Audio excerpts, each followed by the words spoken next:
Yeah. Oh, yeah. It's your boy Stephon Hall back with a secondary leg movement. So this is my secondary squat day. So check it out. We got 3 sets of 12, 275 pounds for high bar squats. And let me tell you, man, if you could see my face underneath the mask when I'm doing these, especially like since the reps went up and the cardio is like at an all-time high, and I'm at like a all-time low for calorie deficit. If you could just see my face, you'd be like, man, he is struggling. Now, the bar speed and the way the movement felt, it didn't feel like heavy, but it was also still a challenge just because when you throw in those factors of you're not eating much, you're doing more cardio, and you're adding reps onto your high bar squats, especially because you're a low bar squatter and you're doing high bar and you're increasing the reps. Things can get very, very interesting. But like I said, if you could see my face if I didn't have the mask on, you'd be like, that boy is struggling. And I even took pre-workout this day, and literally this first movement took all my energy. It was basically like whoosh, and my energy was just like gone. Like I was like, dang, like who would have knew high bar squats just adding on 2 more reps would you know empty the gas tank the way that it does. But I take it for what it is because the circumstances that I'm coming into, and like I said, I didn't used to like high bar squats, but now it's just something, another tool in the toolbox. So when I need to pull it out, it's not something that feels very weird. Something that I'm able to get in there and do something with it. You know what I mean? Something okay. A little something something. So we got 3 sets of 8, 265 pounds for on our RDLs, aka Romanian deadlifts. If you didn't know what RDLs mean, this is my favorite deadlift accessory, and you guys have been seeing me doing this all prep. I had to switch it up. They had glute hip thrusters, but I didn't really find that as beneficial of a movement, especially when we're going movement for movement, comparing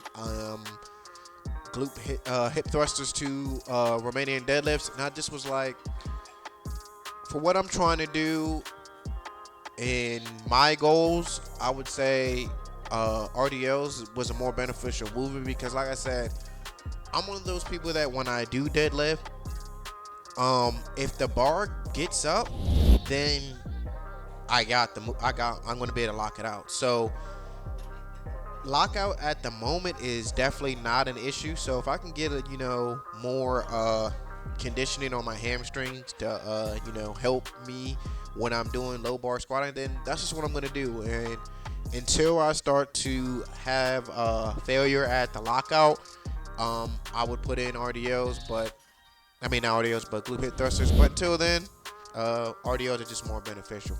So we got 3 sets of 8, 185 on the incline bench press, and incline bench press, definitely one of the movements to help you get that upper chest, hit those upper chest muscles. And that's basically what we're hitting it, and it's just a different variation, and just hitting flat bench, and even the flat bench variations like the Spuddle press, Lazarus press, like board press and stuff like that, or floor press. So it's just something different, keeping it fresh on a bench. That's really all I have to say about incline. Like, I don't hate it.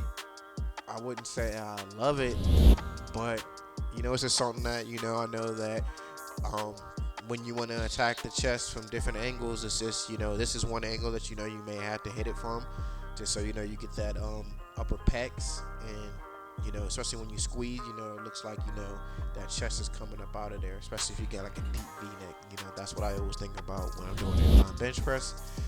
So we got reverse grip lat pull downs. Another variation to hit lat pull downs, but except, you know, I feel as if when I do it this way, of course you have your biceps engaged into the movement, but I'm definitely able to squeeze the lats a lot harder on reverse grip lat pull downs, and I'm actually able to do more weight. So, that's a given. And it's just good to switch it up.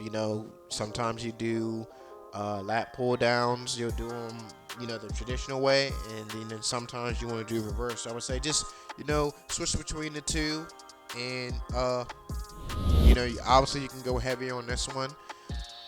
Just because you have more bicep activation. That's just like a pull up and a chin up. You should be able to do more reps with a chin up since you have more bicep activation than you should be able to do on a pull up. But to each his own. It's vice versa. It could be either way. But for me, I could do more reps and weight that way with the reverse grip. So we got a superset here. We got leg press for 3 sets of 20. We got push-ups for 3 sets of 15, and we got lateral raises 3 sets of 15. This is me switching it up. I wasn't able to get on the belt squat because for some reason today, like, everybody wanted to be on belt squat, and I'm like, I've never seen people really do the belt squat at my gym. It's sort of like one of those machines that we have, but like if you're not counting me, then maybe like one or two other people, not counting me, are people that actually get on the belt squat. So for whatever reason, everyone wanted a belt squat, so I was like, hey, I don't really ever do leg press, and I haven't really done it in a long time. So it was, it felt good to, switch it up and add a fresh squat variation into the rotation. And it felt good, to do something that you really don't do. So it's always, I guess that was just in God's way of just saying like, hey, like, go ahead and, do something else, because you've been doing belt squats all throughout this prep. And well, not all throughout this prep. I switched from Bulgarian split squats because I just didn't really, it was challenging my core more than it was challenging my legs. So I called an audible in the huddle to belt squats. And then today's like, all right, like now it's time, to go on at the line of scrimmage, time to check, kill that play and go ahead over to the leg press, which, like I said, I don't get the direct quad activation that I usually get on belt squats from leg press. It's more like a full leg workout than kind of like it being the legs taking on more of a load in like the hamstrings or the quads. I just feel like everything is working in this one, so it's like quads, hamstrings, and glutes are really getting some nice work done. And that was actually good, and it's actually surprising like that I'm able to do this and not be gassed, because like I said early in the workout, the first movement took all the wind out of my sails. So it was just like, what do you do when you're just running on E, like you dump the gas tank? So that's why I would say it's always so crazy to me, because I don't like not put a nice amount of weight on the leg press or the belt squats. It's just for whatever reason, the high bar squat for 3 sets of 10, 3 sets of 12, 3 sets of 15, it just takes everything out of you. Like for me, it just that is super high reps, and we don't really ever go that high on one of the compound movements, the squat, bench, or deadlift. And it taxes me, definitely, for sure. And my rest period's been between sets probably like, I want to say like 3 minutes, so it's not like I take crazy amounts of rest time. Sometimes more than others, but the average is basically 3. And one day, I should try doing a workout in reverse, and let's try, doing the superset for the first movement, and high bar squats for 3 sets of 10, 3 sets of 12, or 3 sets of 15 for the last movement, and see how that will feel. So maybe sometime in the future I'll try doing a workout in reverse order, but for now, however the program is listed, like the workout specifically, I hit, the workouts right to what I'm supposed to be hitting it at.